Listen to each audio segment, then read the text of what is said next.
ಕೃಷ್ಣ, ಎಲ್ಲರಿಗೂ ಸ್ವಾಗತ. ಈ ದಿನ ಮಹಾಶಿವರಾತ್ರಿ ಇರೋದ್ರಿಂದ ನಾವು ಶಿವರಾತ್ರಿಯ ಒಂದು ಸಣ್ಣ ಕಥೆಯನ್ನು ತಿಳ್ಕೊಳ್ಳೋಣ. ಅದ್ರ ಮಹಾತ್ಮೆಯನ್ನು ನಾವು ಈ ಕಥೆಯಲ್ಲಿ ಅರ್ಥ ಮಾಡ್ಕೊಳ್ಳೋಕ್ಕೆ ಪ್ರಯತ್ನವನ್ನು ಪಡೋಣ. ಹರೇ ಕೃಷ್ಣ. ಓಂ ನಮೋ ಭಗವತೆ ವಾಸುದೇವಾಯ. ಓಂ ನಮೋ ಭಗವತೆ ವಾಸುದೇವಾಯ. ಓಂ ನಮೋ ಭಗವತೆ ವಾಸುದೇವಾಯ. ಓಂ ಅಜ್ಞಾನತಿಮಿರಾಂಧಸ್ಯ ಜ್ಞಾನಾಂಜನಶಲಾಕಯ ಚಕ್ಷುರುನ್ಮಿಲಿತಂ ಯೇನ ತಸ್ಮೈ ಶ್ರೀ ಗುರುವೇ ನಮಃ. ನಮಃ. ಓಂ ವಿಷ್ಣುಪಾದಾಯ ಕೃಷ್ಣಪ್ರೇಷ್ಠಾಯ ಭೂತಲೆ ಶ್ರೀಮತೆ ಭಕ್ತಿವೇದಾಂತ ಸ್ವಾಮಿನಿತಿ ನಾಮಿನಿ. ನಮಸ್ತೆ ಸರಸ್ವತೆ ದೇವೇ ಗೌರವಾಣಿ ಪ್ರಚಾರಿಣಿ ನಿರ್ವಿಶೇಷ ಶೂನ್ಯವಾದಿ ಪಾಶ್ಚಾತ್ಯ ದೇಶತಾನ್. ಜಯ ಶ್ರೀ ಕೃಷ್ಣ ಚೈತನ್ಯ ಪ್ರಭು ನಿತ್ಯಾನಂದ ಶ್ರೀ ಅದ್ವೈತ ಗದಾಧರ ಶ್ರೀವಾಸಾದಿ ಗೌರ ಭಕ್ತರನ್. ಹರೇ ಕೃಷ್ಣ ಕೃಷ್ಣ ಕೃಷ್ಣ ಹರೇ ಹರೇ, ಹರೇ ರಾಮ ರಾಮ ರಾಮ ಹರೇ ಹರೇ. ಹರೇ ಕೃಷ್ಣ ಕೃಷ್ಣ ಕೃಷ್ಣ ಹರೇ ಹರೇ, ಹರೇ ರಾಮ ರಾಮ ರಾಮ ಹರೇ.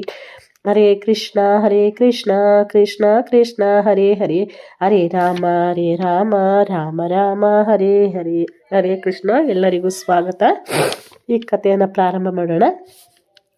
ಒಂದಾನೊಂದು ಕಾಲದಲ್ಲಿ ಒಬ್ಬ ರಾಜ ಇದ್ದ. ಆ ರಾಜನ ಹೆಸರು ಚಿತ್ರಭಾನು ಮಹಾರಾಜ ಅಂತ ಹೇಳಿ. ಆತ ರಾಜ ಅಷ್ಟೇ ಅಲ್ಲ, ಮಹಾಭಕ್ತನೂ ಕೂಡ ಆಗಿದ್ದ. ಯಾರು ಭಕ್ತ ಅಂತ ಹೇಳಿದರೆ ಯಾರ ಭಕ್ತ ಅಂತ ಅವನು ಹೇಳಿದ್ರೆ ಶಿವನ ಭಕ್ತನಾಗಿದ್ದ. ಯಾರು? ಆ ಚಿತ್ರಭಾನು ಮಹಾರಾಜ ಅನ್ನುವಂಥವನು ಮಹಾಭಕ್ತ. ಯಾರ ಭಕ್ತ ಅಂದರೆ ಶಿವನ ಭಕ್ತನಾಗಿದ್ದ. ಒಂದು ಸಾರಿ ಅವನ ರಾಜ್ಯಕ್ಕೆ ಒಬ್ಬರು ಮಹಾಮುನಿಗಳು ಬರ್ತಾರೆ. ಆ ಮಹಾಮುನಿಗಳು ಯಾರಪ್ಪ ಅಂತಂದರೆ ಅಷ್ಟವಕ್ರ ಮಹಾಮುನಿಗಳು. ಅವರು ಹೇಳ್ತಾರೆ, ಅಲ್ಲ ಚಿತ್ರಭಾನು ಮಹಾರಾಜ, ನಿನಗೆ ಹೇಗೆ ಶುರುವಾಯಿತು ಈ ಶಿವನ ಭಕ್ತಿ? ಯಾವಾಗ ನೋಡಿದ್ರು ಇಷ್ಟು ಶ್ರದ್ಧೆ ಭಕ್ತಿಯಿಂದ ನೀನು ಪ್ರತಿ ಮಹಾಶಿವರಾತ್ರಿಯನ್ನು ಚಾಚು ತಪ್ಪದೆ ಆಚರಣೆ ಮಾಡ್ತೀಯಲ್ಲ, ಈ ವ್ರತವನ್ನು ಕೈಗೊಳ್ತೀಯಲ್ಲ, ಇದಕ್ಕೆ ಕಾರಣ ಏನು ಅಂತ ಆ ಚಿತ್ರಭಾನು ಮಹಾರಾಜನನ್ನ ಯಾರು ಕೇಳ್ತಾರೆ ಅಂತಂದರೆ ಅಷ್ಟವಕ್ರ ಮಹಾಮುನಿಗಳು ಕೇಳ್ತಾರೆ. ಅದಕ್ಕೆ ಉತ್ತರವಾಗಿ ಚಿತ್ರಭಾನು ಮಹಾರಾಜ ಹೇಳ್ತಾರೆ, ಮುನಿಗಳೇ, ಹಿಂದಿನ ಜನ್ಮದಲ್ಲಿ ನಾನು ಒಬ್ಬ ಬೇಟೆಗಾರನಾಗಿದ್ದೆ. ಆದರೆ ನನಗೆ ಈಗ ಒಂದು ಸಿದ್ಧಿ ಇದೆ. ಅದು ಏನಂತಂದರೆ ನನ್ನ ಹಿಂದಿನ ಜನ್ಮದ ನೆನಪು ನನಗೆ ಇದೆ ಅಂತ ಅವ್ರು ಹೇಳ್ತಾನೆ. ಆ ಚಿತ್ರಭಾನು ಮಹಾರಾಜ ಹೇಳ್ತಾನೆ, ನನಗೆ ಹಿಂದಿನ ಜನ್ಮದಲ್ಲಿ ಏನಾಗಿತ್ತು ಆ ಸಿದ್ಧಿ ನನಗಿದೆ ಅನ್ನೋದನ್ನು ಅವ್ರು ಹೇಳ್ತಾ ಇದ್ದಾನೆ. ಅದಕ್ಕೆ ನಾನು ಹಿಂದಿನ ಜನ್ಮದಲ್ಲಿ ಒಬ್ಬ ಬೇಟೆಗಾರ ಆಗಿದ್ದೆ. ಆಗ ನಾನು ಬೇಟೆಯಾಡೋದಕ್ಕೆ ಅಂತ ಕಾಡಿಗೆ ಹೋಗ್ತಾ ಇದ್ದೆ. ಎಷ್ಟೋ ದಿನಗಳು ಹೀಗೆ ನಾನು ಹೋಗ್ಬೇಕಾದ್ರೆ ಹದ್ದು ಕೂಡ ಬೇಟೆ ಸಿಗ್ತಾನೆ ಎಷ್ಟೋ ದಿನ ನನ್ನ ಹೆಂಡತಿ ಮಕ್ಕಳು ಉಪವಾಸದಿಂದ ನರಳ್ತಿದ್ರು. ಅದನ್ನು ನೋಡೋದಕ್ಕೆ ಆಗ್ತಾನೆ ನಾನು ಇವತ್ತು ಮತ್ತೆ ಕಾಡಿನೊಳಗೆ ಹೋಗಿ ಏನಾದರೂ ಒಂದನ್ನು ಬೇಟೆಯಾಡಿ ಹಿಡಿದುಕೊಂಡು ಬರಬೇಕೆಂದು ಹೋದೆ. ಅಂದರೆ ಅಟ್ಲೀಸ್ಟ್ ಒಂದನ್ನಾದ್ರೂ ಕೂಡ ನಾನು ಬೇಟೆಯಾಡಿ ಹಿಡಿದು ತರಬೇಕಂತ ನಿರ್ಧಾರನ ಮಾಡಿ ಹೊರಟು ಹೋದೆ. ಇಡೀ ದಿನ ನಾನು ಅಲೆದು ಎಷ್ಟು ಕಷ್ಟಪಟ್ಟರೂ ಒಂದು ಕೂಡ ಬೇಟೆ ಸಿಗಲಿಲ್ಲ. ಸುಮಾರು ಸಂಜೆ ಸಮಯ ಆಗಿತ್ತು, ಕತ್ತಲಾಗ್ತಾಯಿತ್ತು. ಹಾಗೊಂದು ನನಗೆ ಜಿಂಕೆ ಸಿಕ್ಕಿತು. ಜಿಂಕೆ ಬಲಿ ಆಯಿತು. ಆ ಜಿಂಕೆ ಏನೋ ಸಿಕ್ತು, ಆದರೆ ತುಂಬ ಕತ್ತಲಾಗಿದ್ದ ಸಮಯ ನಾನು ವಾಪಸ್ ಹೋದರೆ ಇಷ್ಟೊಂದು ಕತ್ತಲಿರೋದ್ರಿಂದ ತುಂಬ ದೂರ ಕಾಡಿನಲ್ಲಿ ಅಲ್ದು ಬಂದ್ಬಿಟ್ಟಿದ್ದೀನಿ.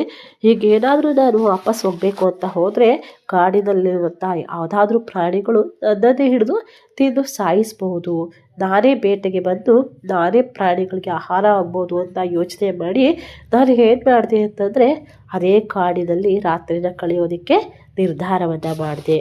ನಾನು ರಾತ್ರಿಯನ್ನು ಕಳೀಲಿಕ್ಕೇನೋ ನಿರ್ಧಾರ ಮಾಡಿದೆ, ಆದರೆ ಅದೇ ಕಾಡಿನಲ್ಲಿರುವಂಥ ಎಲ್ಲ ಪ್ರಾಣಿಗಳು ನನ್ನನ್ನೇ ತಿನ್ಕೊಂಡ್ರೆ ಏನು ಮಾಡೋದು ಅಂತ ಹೇಳಿ ಅದಕ್ಕೆ ನಾನು ಒಂದು ಉಪಾಯವನ್ನು ಯೋಚಿಸಿದೆ.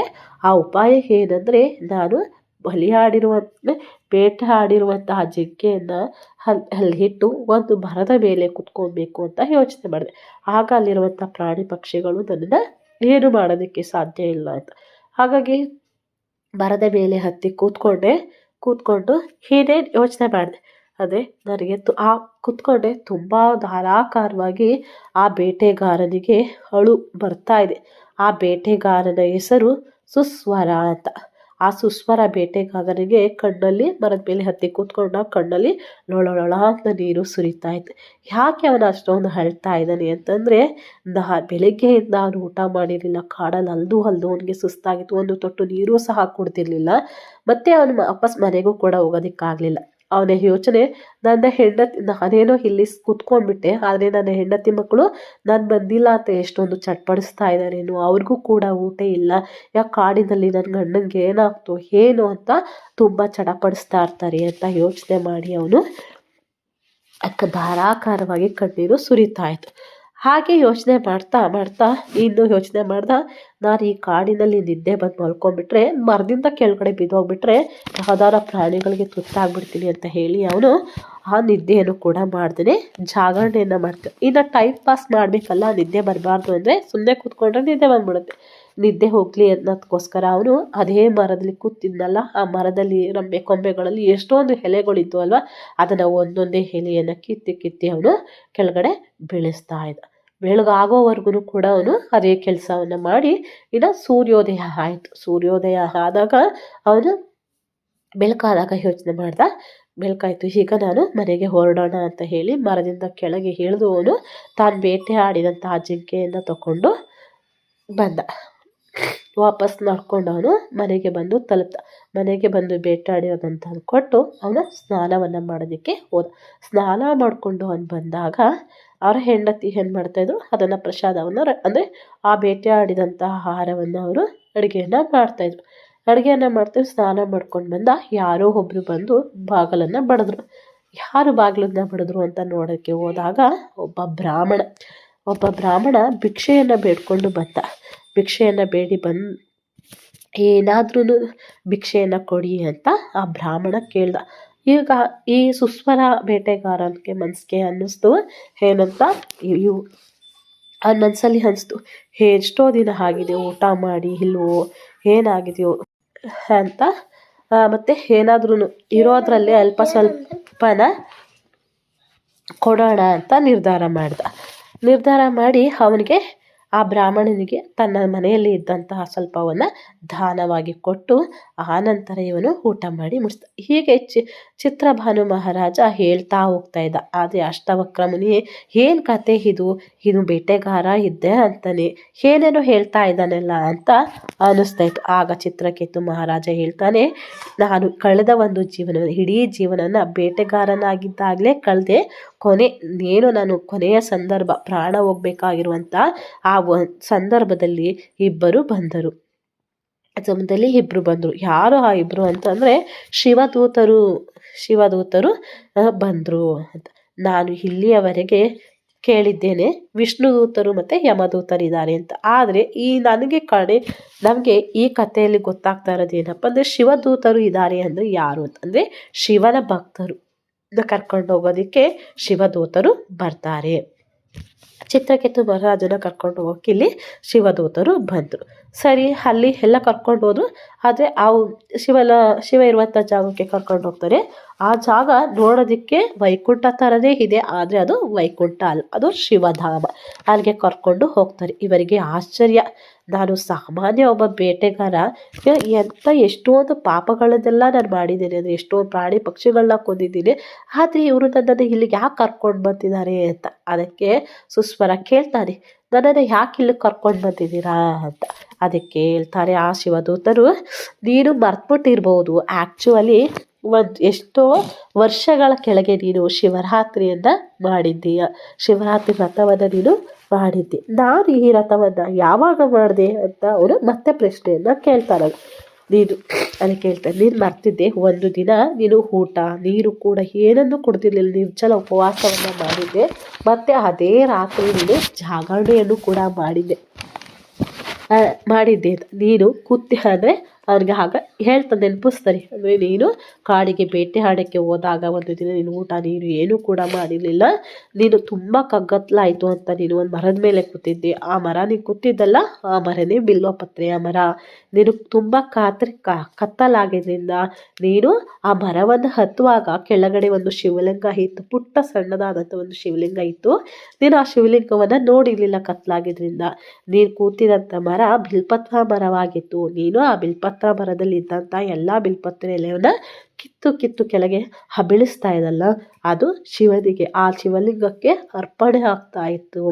ಆ ಶಿವಲಿಂಗಕ್ಕೆ ಅದು ಅರ್ಪಣೆ ಆದಿದ್ದರಿಂದ ಎಲ್ಲವನ್ನ ಮತ್ತೆ ನೀನು ಬೆಳಗ್ಗೆ ಸೂರ್ಯೋದಯ ಆಯಿತು, ನೀನು ಮರದಿಂದ ಕೆಳಗೆ ಇಳಿದು ನಿಮ್ಮ ಮನೆಗೆ ಬಂದು ಸ್ನಾನ ಮಾಡಿ ನೀನು ಏನು ಮಾಡಿದೆ, ಬ್ರಾಹ್ಮಣ ಬಂದ ದಾನ ಕೇಳಿಕೊಂಡು ಬ್ರಾಹ್ಮಣಿಗೆ ದಾನ ಮಾಡಿ ಆನಂತರ ನೀನು ಊಟವನ್ನು ಮಾಡಿದೆ. ಹೀಗೆ ನೀನು ಚಾಚೂ ತಪ್ಪದೆ ನಿನಗೆ ಅರಿವಿಲ್ಲದೆ ನೀನು ಮಹಾಶಿವರಾತ್ರಿ ವ್ರತವನ್ನು ಆಚರಣೆ ಮಾಡಿದೆ. ಅದಕ್ಕೆ ನಿನ್ನನ್ನು ನಾವು ಕೈಲಾಸಕ್ಕೆ ಕರ್ಕೊಂಡು ಬಂದಿದ್ದೇವೆ ಅಂತ ಹೇಳ್ತಾರೆ. ಹೀಗೆ ಮಹಾಶಿವರಾತ್ರಿ ವ್ರತವನ್ನು ಗೊತ್ತಿಲ್ಲದೇ ಮಾಡಿದರೂ ನಮಗೆ ಎಷ್ಟು ಲಾಭದಾಯಕ ಅನ್ನೋದು ಈ ಕಥೆ ಮೂಲಕ ನಮಗೆ ಗೊತ್ತಾಗ್ತಾ ಇದೆ ಅಲ್ವಾ.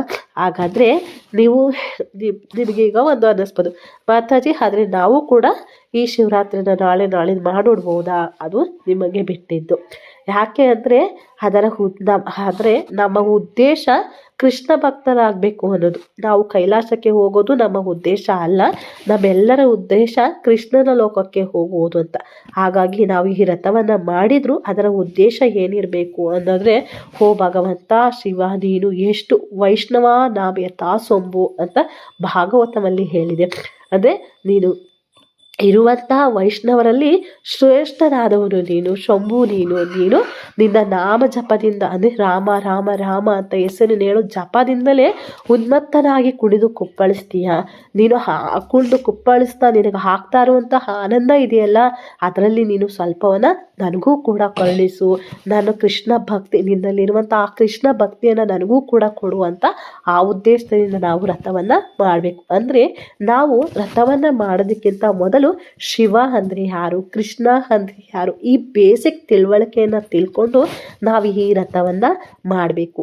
ಆಗ ನಾವು ಈ ವ್ರತವನ್ನು ಮಾಡಿ ಶಿವನ ಹತ್ರ ನಾವು ಸರಿಯಾದ ರೀತಿಯಲ್ಲಿ ಭಗವಂತನ ಭಕ್ತಿಯನ್ನು, ಅಂದರೆ ಕೃಷ್ಣನ ಆ ಕೃಪೆಯನ್ನು ನಾವು ಕೇಳ್ಕೋಬೇಕು.